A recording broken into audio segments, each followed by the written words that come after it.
ਬਿਸਮਿਲ੍ਲਾਹਿਰਰਹਿਮਾਨਿਰਰਹੀਮ ਤੇ अस्सलाम वालेकुम। 22 ਦਸੰਬਰ ਪਾਕਿਸਤਾਨ ਦੇ ਵਿੱਚ ਇਤਵਾਰ ਦੀ ਦੁਪਹਿਰ ਤੇ ਅੱਜ ਦੇ ਪੰਜਾਬੀ ਵੀਲੌਗ 'ਚ ਚੜ੍ਹਦੇ ਤੇ ਲਹਿੰਦੇ ਪੰਜਾਬ ਦੇ ਸੱਜਣਾ ਤੇ ਮਿੱਤਰਾਂ, ਭੈਣਾਂ ਤੇ ਭਰਾਵਾਂ, ਮਾਵਾਂ ਤੇ ਬਜ਼ੁਰਗਾਂ ਨੂੰ ਜੀ ਆਇਆਂ ਨੂੰ। ਸਭ ਤੋਂ ਪਹਿਲੀ ਖਬਰ ਜਿੱਤੇ ਅਸੀਂ ਚਾਨਣ ਪਾਉਣਾ ਹੈ। ਚਾਨਣ ਪਾਉਣ ਲੱਗੇ ਜ਼ਰਾ ਧਿਆਨ ਨਾਲ ਬਿਓ, ਕਿਉਂਕਿ ਮੈਂ ਤੁਹਾਨੂੰ ਸਿੱਧਾ ਲੈ ਕੇ ਚੱਲਾਂ ਗੁਜਰਾਂਵਾਲੇ। ਭਲਵਾਨਾਂ ਦਾ ਸ਼ਹਿਰ ਹੈ ਤੇ ਤੁਹਾਨੂੰ ਪਤਾ ਹੈ ਭਲਵਾਨ ਨੇ, ਪਰ ਚਿੜੀ ਹੋਵੇ ਬਟੇਰਾ ਹੋਵੇ ਜਿਹੜੀ ਸ਼ੈ ਲੱਭੇ ਉਹਨੂੰ ਛੱਡਦੇ ਕੋਈ ਨਹੀਂ। ਤੇ ਪਹਿਲਾਂ ਗੋਡੇ ਥੱਲੇ ਲੈ ਕੇ ਉਹਨੂੰ ਫੜ ਲੈਂਦੇ ਨੇ ਤੇ ਫਿਰ ਉਸ ਤੋਂ ਬਾਅਦ ਉਹਨੂੰ ਚੀਰ ਪਾੜ ਦਿੰਦੇ ਨੇ। ਬਹਰਹਾਲ ਗੁਜਰਾਂਵਾਲੇ ਦੇ ਸ਼ਹਿਰ ਦੇ ਵਿੱਚ ਇੱਕ ਬੜਾ ਵੱਡਾ ਮੁਜ਼ਾਹਰਾ ਹੋਇਆ, ਔਰ ਮੁਜ਼ਾਹਰਾ ਹੋਇਆ ਕਿਹੜੀ ਗੱਲ 'ਤੇ ਉਹ ਤੁਸੀਂ ਸੁਣੋਗੇ ਤਾਂ ਤੁਹਾਡਾ ਵੀ ਤਰਾਹ ਨਿਕਲ ਜਾਏਗਾ। ख्वाजा ਮੁਹੰਮਦ ਆਸਿਫ ਸਾਹਿਬ ਨੇ ਐਵੇਂ ਹੀ ਇੱਕ ਫੁੱਲ ਝੜੀ ਛੱਡ ਦਿੱਤੀ। ਉਹਨਾਂ ਆਖਿਆ ਜੀ ਮੈਂ ਮਹਿਮੂਦ ਗਜ਼ਨਵੀ ਨੂੰ ਜਿਹੜਾ ਚੋਰ ਸਮਝਦਾ, ਮੈਂ ਉਹਨੂੰ ਆਪਣਾ ਹੀਰੋ ਨਹੀਂ ਸਮਝਦਾ। ਉਹ ਇੱਥੇ ਆਉਂਦਾ ਹੁੰਦਾ ਸੀ ਤੇ ਲੁੱਟ ਕੇ ਤੇ ਨਿਕਲ ਜਾਂਦਾ ਹੁੰਦਾ ਸੀ। ਮਹਿਮੂਦ ਗਜ਼ਨਵੀ ਸੈਂਟਰਲ ਏਸ਼ੀਆ ਵਾਲੇ ਪਾਸਿਓਂ ਆਉਂਦਾ ਸੀ ਤੇ ਉਹ ਅਸਲ ਦੇ ਵਿੱਚ ਇਹ ਉਹਦਾ ਜਿਹੜਾ ਤਕਾਬਲੀ ਜਾਇਜ਼ਾ ਅਲੀ ਅਮੀਨ ਗੰਡਾਪੁਰ ਤੇ KP ਦੇ ਲੋਕਾਂ ਦੇ ਨਾਲ ਦੇਣਾ ਚਾਹ ਰਹੇ ਸਨ। ਮਕਸਦ ਉਹਨਾਂ ਦਾ ਕੀ ਸੀ ਵੀ ਇਹ ਅਲੀ ਅਮੀਨ ਗੰਡਾਪੁਰ ਸਾਹਿਬ ਵੀ ਉੱਧਰੋਂ ਆਉਂਦੇ ਨੇ, ਇਸਲਾਮਾਬਾਦ ਆਉਂਦੇ ਨੇ, ਜਾਂ ਉਹਨਾਂ ਦੇ ਨਾਲ ਸਾਥੀ ਆਉਂਦੇ ਨੇ ਉੱਧਰੋਂ, ਤੇ ਇੰਝ ਹੀ ਮਹਿਮੂਦ ਗਜ਼ਨਵੀ ਆਉਂਦਾ ਹੁੰਦਾ ਸੀ ਤੇ ਉਹ ਲੁੱਟ ਕੇ ਚਲਾ ਜਾਂਦਾ ਸੀ। ਕਰਨ ਤੇ ਬਸ਼ਰਮੀ ਡਏ ਸਨ ख्वाजा ਸਾਹਿਬ, ਅੰਦਰ ਦਾ ਆਪਣਾ ਗੰਦ ਕੱਢਣ ਡਏ ਸਨ, ਸੁਬਾਈਅਤ ਫੈਲਾਉਣ ਦੀ ਕੋਸ਼ਿਸ਼ ਕਰ ਰਹੇ ਸਨ, ਤਅੱਸਬ ਫੈਲਾਉਣ ਦੀ ਕੋਸ਼ਿਸ਼ ਕਰ ਰਹੇ ਸਨ।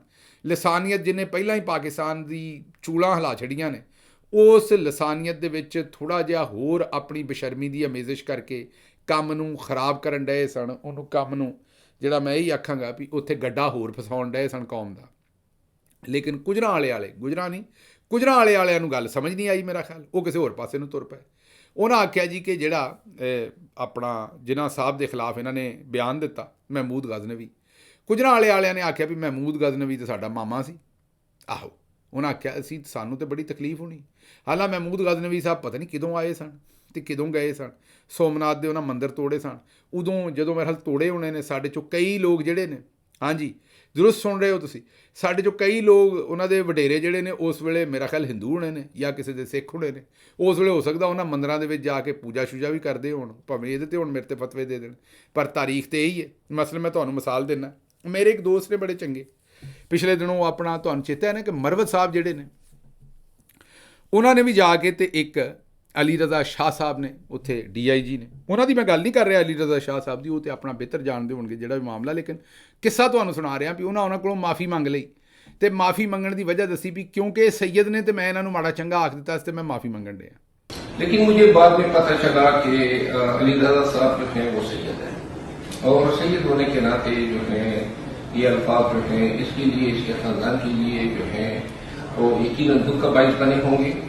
ਹੁਣ ਪਾਕਿਸਤਾਨ ਤੁਹਾਨੂੰ ਪਤਾ ਵੀ ਹਰ ਪਿੰਡ ਦੇ ਵਿੱਚ ਕੋਈ 25 30 40 50 ਸੈयद ਨੇ, ਤੇ ਇਹ ਸੈयद ਜਿਹੜੇ ਨੇ ਤੁਹਾਨੂੰ ਸਵਾਏ ਪਾਕਿਸਤਾਨ ਇੰਡੀਆ ਤੋਂ ਹੋਰ ਕਿਤੇ ਇੰਨੀ ਤਾਦਾਦ 'ਚ ਨਹੀਂ ਲੱਭਦੇ।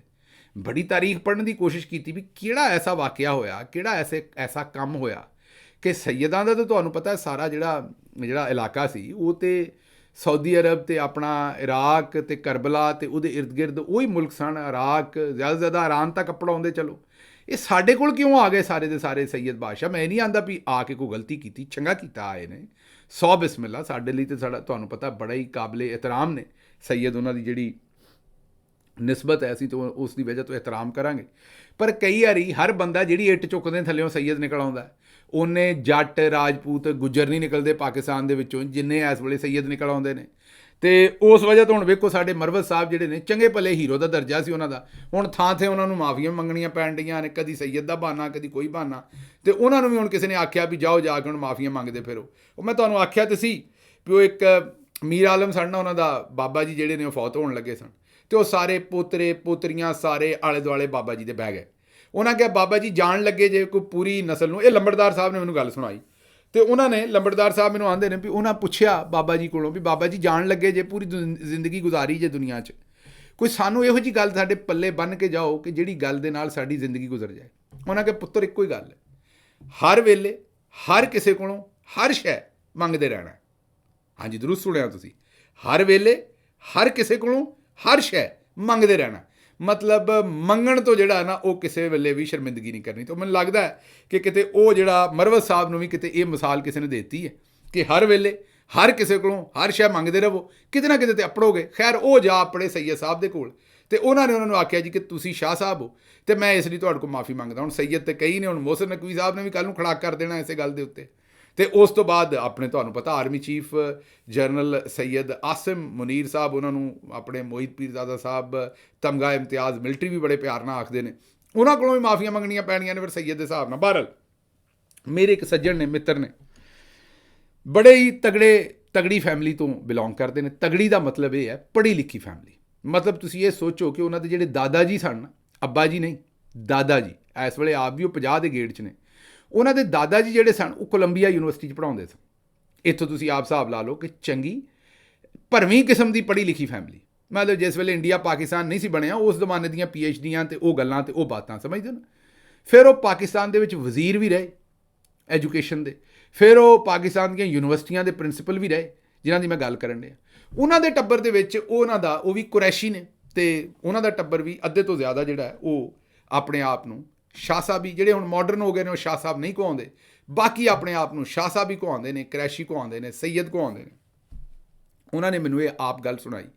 ਉਹ ਡਾਕਟਰ ਨੇ, ਇੱਥੇ ਅਮਰੀਕਾ ਦੇ ਵਿੱਚ ਬੜੇ ਮੰਨੇ ਪਰਮੰਨੇ ਡਾਕਟਰ ਨੇ। ਉਹਨਾਂ ਦੇ ਵਾਲਦ ਸਾਹਿਬ ਵੀ ਡਾਕਟਰ ਸਨ, ਤੇ ਉਹਨਾਂ ਦੇ ਜਿਹੜੇ ਦਾਦਾ ਜੀ ਨੇ ਉਹ ਮੈਂ ਤੁਹਾਨੂੰ ਦੱਸਿਆ ਵੀ ਉਹ ਕੋਲੰਬੀਆ ਯੂਨੀਵਰਸਿਟੀ 'ਚ ਪੜ੍ਹਾਉਂਦੇ ਸਨ ਤੇ PhD ਡਾਕਟਰ ਸਨ। ਪਾਕਿਸਤਾਨ 'ਚ ਵੀ ਵਾਈਸ ਚਾਂਸਲਰ ਰਹੇ ਤੇ ਪਾਕਿਸਤਾਨ ਦੇ ਵਿੱਚ ਵਜ਼ੀਰ ਵੀ ਰਹੇ।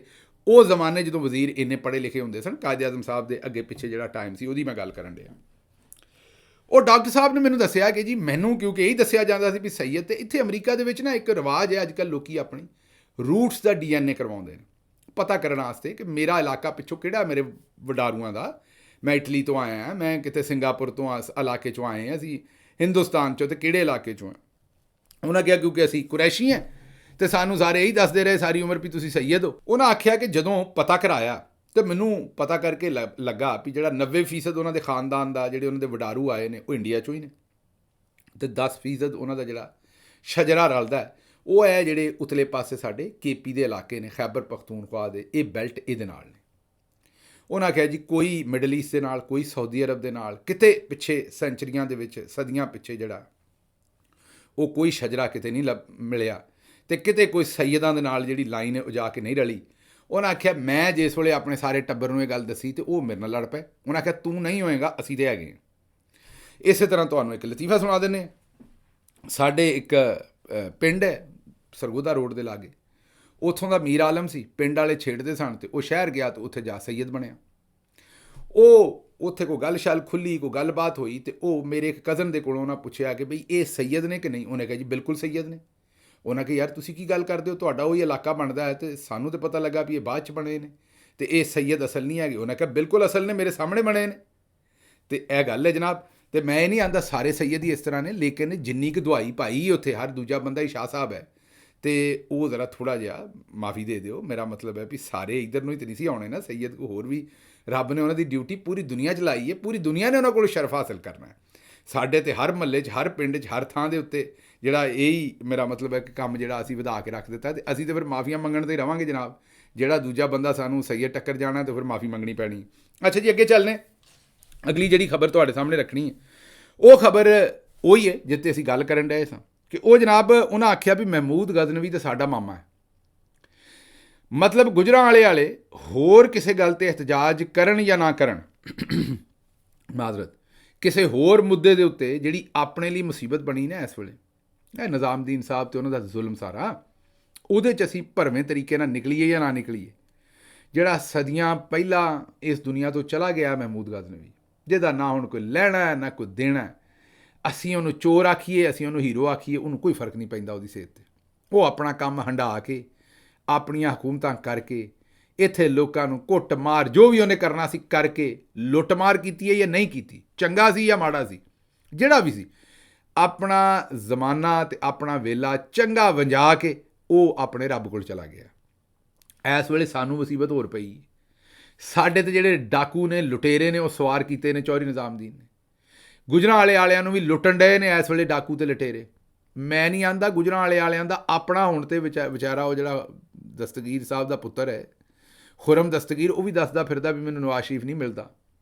ਤੇ ਮੈਨੂੰ ਦੱਸੋ ਇਹਨਾਂ ਕੰਮਾਂ ਵਾਸਤੇ ਤੁਸੀਂ ਇhtਜਾਜ ਕਰਨਾ ਜਾਂ ਉੱਥੇ ਦੰਦੀਆਂ ਕੱਢ ਕੇ ਤੇ ਬਾਹਰ ਨਿਕਲੇ ਸੋ ਵੀ ਉਹ ਸਾਡਾ ਮਾਮਾ ਹੈ ਮਹਿਮੂਦ ਗਜ਼ਨਵੀ ਉਹਦੇ। ਹਾਲਾਂਕਿ ਸਿਆਸੀ ਤੌਰ 'ਤੇ ਮੈਨੂੰ ਕਹਿਣਾ ਚਾਹੀਦਾ ਵੀ ਤੁਸੀਂ ਬੜਾ ਚੰਗਾ ਕੰਮ ਕੀਤਾ, ਕਿਉਂਕਿ ਖਵਾਜੇ ਆਸਿਫ ਦੀ ਸਟੇਟਮੈਂਟ ਦੇ ਖਿਲਾਫ ਤੁਸੀਂ ਮੁਜ਼ਾਹਰਾ ਕੀਤਾ, ਲੇਕਿਨ ਕੋਈ ਬੰਦੇ ਦੇ ਪੁੱਤਰਾਂ ਵਾਲੇ ਕੰਮ ਵੀ ਬੰਦੇ ਨੂੰ ਕਰਨੇ ਚਾਹੀਦੇ ਨੇ। ਮੈਨੂੰ ਦੱਸੋ ਕੋਈ ਖਿਆਲ ਕਰੋ ਥੋੜ੍ਹਾ ਜਿਹਾ। ਜਾਂ ਤਾਂ ਇਹ ਤਾਂ ਨਹੀਂ ਵੀ ਹੁਣ ਖਵਾਜੇ ਆਸਿਫ ਨਾਲ ਮੇਰੀ ਸਿਆਸੀ ਮੁਖਾਲਫਤ ਹੈ ਅਤੇ ਮੈਂ ਤੁਹਾਨੂੰ ਕਹਾਂ ਚੁੱਕ ਕੇ ਰੱਖੋ ਕੰਮ ਨੂੰ।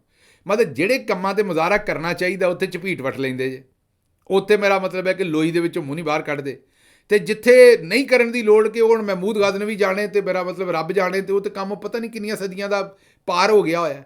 ਉੱਥੇ ਖਵਾਜੇ ਆਸਿਫ ਦੇ ਕਹਿਣ ਨਾਲ ਮੈਨੂੰ ਦੱਸੋ ਵੀ ਕੀ ਬਣ ਜਾਣਾ। ਖਵਾਜੇ ਆਸਿਫ ਕੱਲ੍ਹ ਨੂੰ ਮਹਿਮੂਦ ਗਾਜ਼ਨਵੀ ਦੇ ਬਾਰੇ ਆਖੇ ਵੀ ਮਹਿਮੂਦ ਗਾਜ਼ਨਵੀ ਜਿਹੜਾ ਸੀ ਨਾ ਉਹ ਜਨਾਬ ਜੁੱਤੀਆਂ ਸੀਂਦਾ ਸੀ, ਅਤੇ ਉਹਦੇ ਨਾਲ ਕੀ ਮਹਿਮੂਦ ਗਾਜ਼ਨਵੀ ਨੇ ਜੁੱਤੀਆਂ ਸੀਣ ਵਾਲਾ ਬਣ ਜਾਣਾ। ਇਹਦੇ ਕਹਿਣ ਨਾਲ ਕੀ ਹੋ ਜਾਣਾ, ਸਮਝਦੇ ਹੋ ਨਾ। ਕਾਵਾਂ ਦੇ ਕਹਿ ਕਦੀ ਢੱਗੇ ਵੀ ਮਰੇ ਨੇ। ਅਤੇ ਤੁਸੀਂ ਇਹੋ ਜਿਹੇ ਚਗਲ ਬੰਦੇ ਦੇ ਪਿੱਛੇ ਆਪਣਾ ਜਿਹੜਾ ਉਹ ਵੇਲਾ ਖਰਾਬ ਕਰਨ ਡਏ ਜੇ।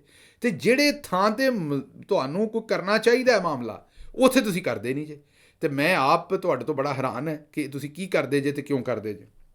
ਅੱਛਾ ਜੀ, ਅਗਲੀ ਖਬਰ ਤੁਹਾਡੇ ਸਾਹਮਣੇ ਰੱਖਣੀ। ਉਹ ਖਬਰ ਇਹ ਹੈ ਕਿ ਇਮਰਾਨ ਖਾਨ ਸਾਹਿਬ ਨੇ ਕਿਹਾ ਵੀ ਮੇਰਾ ਟਵਿੱਟਰ ਹੈਂਡਲ ਜਿਹੜਾ ਹੈ ਨਾ ਉਹ ਮੁਲਕ ਤੋਂ ਬਾਹਰੋਂ ਹੀ ਆਪਰੇਟ ਹੋਏਗਾ। ਇੱਥੇ ਲੈਣ ਦਾ ਅਤੇ ਉਹਨੂੰ ਹੀ ਚੁੱਕ ਲੈਣਗੇ ਜਿਹੜਾ ਆਪਰੇਟ ਕਰੇਗਾ। ਇਹ ਪਿਛਲੇ ਦਿਨੋਂ ਮਰਵਤ ਸਾਹਿਬ ਅਤੇ ਫਵਾਦ ਚੌਧਰੀ ਸਾਹਿਬ ਆਉਂਦੇ ਸਨ ਨਾ ਵੀ ਟਵਿੱਟਰ ਹੈਂਡਲ ਇੱਥੇ ਲੈ ਆਓ।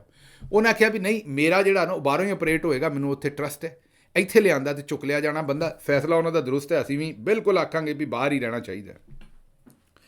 ਅੱਛਾ ਜੀ, ਅਗਲੀ ਖਬਰ ਜਿਹੜੀ ਤੁਹਾਡੇ ਸਾਹਮਣੇ ਦੇਣੀ ਉਹ ਖਬਰ ਇਹ ਹੈ ਜਿਹੜੇ ਇਸ ਵੇਲੇ ਗ੍ਰੇਡ 21 ਤੋਂ 20 ਤੋਂ 21 'ਚ ਜਾਣਾ ਸੀ ਬਿਊਰੋਕਰੇਟ ਮੁਹੰਮਦ ਤਾਹਿਰ ਹਸਨ ਸਾਹਿਬ ਨੇ, ਉਹਨਾਂ ਦਾ ਕੇਸ ਲੱਗਾ ਔਰ ਪਤਾ ਲੱਗਾ ਵੀ ਇੰਟੈਲੀਜੈਂਸ ਏਜੰਸੀਆਂ ਰਿਪੋਰਟ ਦਿੰਦੀਆਂ ਨੇ ਅਤੇ ਇਹਨਾਂ ਬਿਊਰੋਕਰੇਟਾਂ ਨੂੰ ਉੱਤੇ ਨਹੀਂ ਜਾਣ ਦਿੰਦੀਆਂ। ਹੁਣ ਜਿਹੜੇ ਜਸਟਿਸ ਸਰਦਾਰ ਇਸਾਕ ਖਾਨ ਨੇ ਉਹਨਾਂ ਚੰਗੇ ਤਗੜੇ ਰਿਮਾਰਕਸ ਦਿੱਤੇ ਨੇ। ਉਹਨਾਂ ਕਿਹਾ ਵੀ ਇਹ ਬਿਊਰੋਕਰੇਟਾਂ ਦੀ ਤਰੱਕੀ 'ਚ ਇਹਨਾਂ ਦਾ ਕੀ ਲੈਣ ਦੇਣ, ਇਹ ਕੀ ਕਰਨ ਡਏ ਨੇ। ਮੇਰਾ ਮਤਲਬ ਹੈ ਕਿ ਹੁਣ ਹਰ ਬੰਦੇ ਨੂੰ ਇਹਨਾਂ ਨੇ ਫਾਹ ਪਾ ਲਿਆ। ਹੁਣ ਬਿਊਰੋਕਰੇਟ ਤਾਂ ਸਾਹ ਨਹੀਂ ਲੈ ਸਕਦੇ ਜਦੋਂ ਉਹਨਾਂ ਨੂੰ ਪਤਾ ਵੀ ਸਾਡੀ ਤਰੱਕੀ ਦੀ ਰਿਪੋਰਟ ਵੀ ਇਹਨਾਂ ਨੇ ਦੇਣੀ ਹੈ। ਔਰ ਸ਼ਹਬਾਜ਼ ਸ਼ਰੀਫ ਨੇ ਤਾਂ ਇੱਕ ਨੋਟੀਫਿਕੇਸ਼ਨ ਕਰਕੇ ਬਾਕਾਇਦਾ ਬਿਊਰੋਕਰੇਟ ਬੰਨ ਛੱਡੇ ਨੇ ਕਿ ਹੁਣ ਉਹ ਤਰੱਕੀ ਨਹੀਂ ਕਰ ਸਕਦੇ ਜਦੋਂ ਤੱਕ ਇਹ ਉਹਨਾਂ ਨੂੰ ਕੋਈ ਨਾ ਕੋਈ NOC ਨਾ ਦੇਣ ਇੰਟੈਲੀਜੈਂਸ ਏਜੰਸੀਆਂ ਵਾਲੇ। ਅਤੇ ਇਹ ਵੀ ਇੱਕ ਮਾਮਲਾ ਜਿਹੜਾ ਇਹਨੂੰ ਵੀ ਕੋਈ ਨਾ ਕੋਈ ਕਿਸੇ ਨਾ ਕਿਸੇ ਪਾਸੇ ਲਾਉਣ ਦੀ ਲੋੜ ਹੈ। ਅੱਗੋਂ ਕਮਰੁਜ਼ਮਾਨ ਕਾਇਰਾ ਸਾਹਿਬ ਨੇ ਆਪਣੀ ਮਾਰੀ, ਉਹਨਾਂ ਕਹੇ ਜੀ ਇਮਰਾਨ ਖਾਨ ਨੇ ਜਾਦੂ ਕੀਤਾ ਹੈ ਆਵਾਮ 'ਤੇ, ਅਤੇ ਆਵਾਮ ਇਮਰਾਨ ਖਾਨ ਦੇ ਜਾਦੂ ਦੇ ਅਸਰ 'ਚ ਨੇ। ਪਹਿਲਾਂ ਆਉਂਦੇ ਸਨ ਇमरान खान साहब ਦੀ ਬੇਗਮ ਜਾਦੂ ਕਰਦੀ, ਹੁਣ ਆਉਂਦੇ ਨੇ ਉਹ ਆਪ ਕਰਦੇ ਨੇ। ਸੁਣੋ ਇਹਨਾਂ ਦੀਆਂ। इमरान खान साहब ने लोगों को जिस सेजिटेटिव मोड में डाला हुआ है उस सिर्फ उस हिस्टेरियाई कैफियत में रख के ही वो अपनी बका की लड़ाई लड़ेंगे। द मोमेंट लोग उस हिस्टेरियाई कैफियत से बाहर निकले और हकायक की आंखों से दुनिया को देखा या पॉलिटिक्स को देखा तो फिर पीपल्स पार्टी का कोई मुकाबला नहीं पाएंगे। ਹੁਣ ਆਉਂਦੇ ਨੇ ਕਿ ਇੱਕ ਵੇਲਾ ਆਉਣਾ ਜਦੋਂ ਜਾਦੂ ਦਾ ਅਸਰ ਖਤਮ ਹੋ ਜਾਣਾ ਅਤੇ ਫਿਰ ਜਦੋਂ ਸਿਆਸਤ ਹੋਣੀ ਆ ਉਦੋਂ ਪੀਪਲਸ ਪਾਰਟੀ ਨੇ ਜਿੱਤ ਜਾਣਾ ਪੰਜਾਬ ਦੇ ਵਿੱਚੋਂ। ਅਤੇ ਕਿਉਂਕਿ ਸਿਆਸਤ ਪੀਪਲਸ ਪਾਰਟੀ ਤੋਂ ਖਤਮ ਹੈ ਅਤੇ ਵੋਟ ਬੈਂਕ ਸਾਰਾ ਪੀਪਲਸ ਪਾਰਟੀ ਦਾ। ਅਤੇ ਇਹ ਜਿਸ ਵੇਲੇ ਉਹਨਾਂ ਇੰਟਰਵਿਊ ਦਿੱਤਾ ਅਤੇ ਉਸ ਤੋਂ ਬਾਅਦ ਕੈਮਰਾ ਬੰਦ ਹੋਇਆ ਤਾਂ ਉਹਨਾਂ ਦਾ ਆਪਣਾ ਵੀ ਹਾਸਾ ਨਿਕਲ ਗਿਆ ਵੀ ਮੈਂ ਇਹ ਕਿਹੜੀ ਗੱਲ ਕੀਤੀ। ਇਹ ਕਿਸੇ ਜ਼ਮਾਨੇ 'ਚ ਕਾਇਰਾ ਸਾਹਿਬ ਚੰਗੇ ਭਲੇ ਬੰਦੇ ਹੁੰਦੇ ਸਨ, ਪਰ ਹੁਣ ਮੈਨੂੰ ਲੱਗਦਾ ਹਿੱਲ ਗਏ ਨੇ ਥੋੜ੍ਹੇ ਜਿਹੇ। ਰੋਜ਼ ਕੋਈ ਨਾ ਕੋਈ ਇਹੋ ਜਿਹੀ ਗੱਲ ਕਰਦੇ ਨੇ ਵੀ ਲੋਕਾਂ ਦਾ ਵੀ ਤਰਾਹ ਕੱਢਦੇ ਨੇ ਅਤੇ ਆਪਣਾ ਵੀ ਤਰਾਹ ਕੱਢਦੇ ਨੇ। ਪਰ ਅਗਲੀ ਖਬਰ ਜਿਹੜੀ ਤੁਹਾਡੇ ਸਾਹਮਣੇ ਰੱਖਣੀ ਹੈ ਉਹ ਇਹ ਹੈ ਕਿ ਸਲਮਾਨ ਅਕਰਮ ਰਾਜਾ ਸਾਹਿਬ ਕੋਇਟਾ ਦੇ ਵਿੱਚ ਜਿਹੜੇ ਸਾਡੇ ਲੋਕ ਸ਼ਹੀਦ ਹੋਏ ਸਨ ਉਹਨਾਂ ਦੇ ਘਰ ਗਏ ਨੇ। ਬੜਾ ਚੰਗਾ ਕੰਮ ਕੀਤਾ। ਇਹ ਬਾਕੀ ਬੰਦਿਆਂ ਨੂੰ ਵੀ ਕਰਨਾ ਚਾਹੀਦਾ। ਬੜਾ ਇਹ ਬੀਬਾ ਕੰਮ ਹੈ, ਜਾਣਾ ਚਾਹੀਦਾ ਔਰ ਉਹਨਾਂ ਦੇ ਨਾਲ ਖਲੋਣਾ ਚਾਹੀਦਾ, ਮੋਢੇ ਨਾਲ ਮੋਢਾ ਲਾ ਕੇ ਖਲੋਣਾ ਚਾਹੀਦਾ। ਅਗਲੀ ਅਤੇ ਆਖਰੀ ਖਬਰ ਜਿਹੜੀ ਹੈ ਕਿ ਜੀ ਮੰਦੋ ਖੇਲ ਸਾਹਿਬ ਨੇ ਵੀ ਜਸਟਿਸ ਅਮੀਨੁਦੀਨ ਦਾ ਜਿਹੜਾ ਉਹ ਪਰਛਾਵਾਂ ਛੱਡ ਦਿੱਤਾ ਅਤੇ ਉਹਨਾਂ ਨੇ ਉਹਨੂੰ ਵੋਟ ਨਹੀਂ ਦਿੱਤੀ। ਹੁਣ 6 ਮਹੀਨੇ ਦੀ ਐਕਸਟੈਂਸ਼ਨ ਹੋਈ ਹੈ ਅਮੀਨੁਦੀਨ ਸਾਹਿਬ ਦੀ ਆਈਨੀ ਬੈਂਚ ਦੇ ਵਿੱਚ, ਅਤੇ ਉਹ ਵੋਟ ਜਿਹੜਾ ਅਮੀਨੁਦੀਨ ਸਾਹਿਬ ਨੂੰ ਆਪੇ ਹੀ ਉਹਨਾਂ ਆਪਣੇ ਆਪ ਨੂੰ ਵੋਟ ਪਾਇਆ। ਨਾ ਪਾਉਂਦੇ ਆਪਣੇ ਆਪ ਨੂੰ ਆਪ ਵੋਟ 'ਤੇ ਹੋ ਸਕਦਾ ਹੈ ਉਹ ਬਿਲਕੁਲ ਬਾਹਰ ਹੀ ਨਿਕਲ ਜਾਂਦੇ ਸਾਰੇ ਕੰਮ 'ਚੋਂ, ਅਤੇ ਮਤਲਬ ਕਿ 6 ਮਹੀਨੇ ਦੀ ਐਕਸਟੈਂਸ਼ਨ ਵੀ ਨਾ ਲੱਭਦੀ। ਅਤੇ ਇਹ ਜਿਹੜੇ ਜਸਟਿਸ ਅਮੀਨੁਦੀਨ ਸਾਹਿਬ ਨੇ ਇਹਨਾਂ ਨੇ ਜਿਹੜਾ ਉਹ ਆਪਣੇ ਆਪ ਨੂੰ ਆਪ ਵੋਟ ਪਾ ਕੇ ਅਤੇ ਆਪਣੇ ਆਪ ਨੂੰ ਬਚਾਇਆ। ਅੱਛਾ ਜੀ, ਅਨਸਾਰ ਅਬਾਸੀ ਸਾਹਿਬ ਨੇ ਨਵਾਂ ਝੂਠ ਮਾਰਿਆ ਕਿਉਂਕਿ ਉਹਨਾਂ ਦਾ ਕੰਮ ਹੀ ਝੂਠ ਮਾਰਨਾ ਹੈ। ਉਹਨਾਂ ਨਵਾਂ ਝੂਠ ਮਾਰਿਆ। ਉਹਨਾਂ ਆਖਿਆ ਕਿ ਇਮਰਾਨ ਖਾਨ ਨੂੰ ਰਿਲੀਫ ਮਿਲ ਜਾਣ ਲੱਗਾ ਸੀ, ਪਿਸ਼ਾਵਰ ਲੈ ਕੇ ਚਲੇ ਜਾਣਾ ਸੀ, ਪਿਸ਼ਾਵਰ ਜੇਲ੍ਹ ਦੇ ਵਿੱਚ ਇਮਰਾਨ ਖਾਨ ਨੂੰ ਸ਼ਿਫਟ ਕਰ ਦੇਣਾ ਸੀ। ਇਹ ਗੰਡਾਪੁਰ ਸਾਹਿਬ ਨੇ ਗੱਲਬਾਤ ਤੈਅ ਕਰ ਲਈ ਸੀ, ਬਸ ਇਮਰਾਨ ਖਾਨ ਨਹੀਂ ਮੰਨਿਆ ਅਤੇ ਇਮਰਾਨ ਖਾਨ ਨੇ ਜਿਹੜੀ ਕਾਲ ਦੇ ਦਿੱਤੀ ਅਤੇ ਇਮਰਾਨ ਖਾਨ ਨੇ ਸਿਵਲ ਨਾਫਰਮਾਨੀ ਦੀ ਕਾਲ ਦੇ ਦਿੱਤੀ ਅਤੇ ਇਸ ਵਜ੍ਹਾ ਤੋਂ ਕੰਮ ਸਾਰਾ ਉੱਗ ਗਿਆ। ਬਿਲਕੁਲ ਇਹ ਝੂਠ ਹੈ, 100% ਝੂਠ ਹੈ। ਇਹ ਅਨਸਾਰ ਅਬਾਸੀ ਸਾਹਿਬ ਬਿਲਕੁਲ ਝੂਠੇ ਤਰੀਨ ਆਦਮੀ ਨੇ। ਇਹ ਫੌਜ ਦੇ ਕਹਿਣ 'ਤੇ ਝੂਠੀਆਂ ਖਬਰਾਂ ਦਿੰਦੇ ਨੇ। ਮਾਜ਼ਰਤ ਮੈਂ ਸਿੱਧੇ ਸਿੱਧੇ ਲਫ਼ਜ਼ਾਂ 'ਚ ਕਹਿਣ ਡਿਆ, ਪਰ ਇਹੀ ਸੱਚਾਈ ਹੈ।